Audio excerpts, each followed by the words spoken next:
நான் பிறந்த போது 1977 ஆண்டு கலைஞர் அவர்கள் ஒரு போராட்டத்துல பங்கேற்று விட்டு கைது செய்யப்பட்டு ஜெயில இருந்தார். அப்போ என்னுடைய அப்பா அம்மாவுக்கு தாய் தந்தையருக்கு கலைஞர் அவர்கள் ஜெயில இருந்து ஒரு கடிதம் எழுதுறார். உங்கள பல பேர் அந்த கடிதத்தை பார்த்திருப்பீங்க, கேள்விப்பட்டிருப்பீங்க. ஒரு வாழ்த்து கடிதம் எழுதுறார். அன்புள்ள ஸ்டாலின், உனக்கு ஆண் குழந்தை பிறந்த செய்தி கேட்டு எனக்கு மகிழ்ச்சி. உன் மனைவிக்கும் என்னுடைய வாழ்த்துக்களை தெரிவித்துவிடு.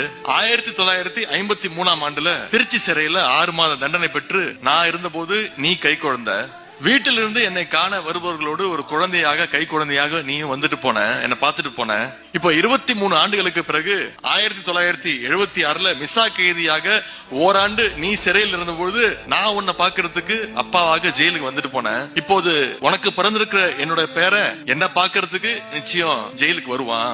இந்த அனுபவங்கள் எல்லாம் எவ்வளவு இனிமையாக இருக்கின்றது பார்த்தாயா?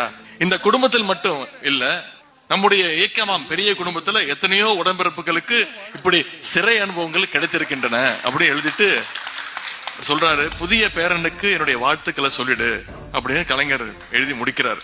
எனக்கு இப்படி ஒரு வரலாறு உண்டு.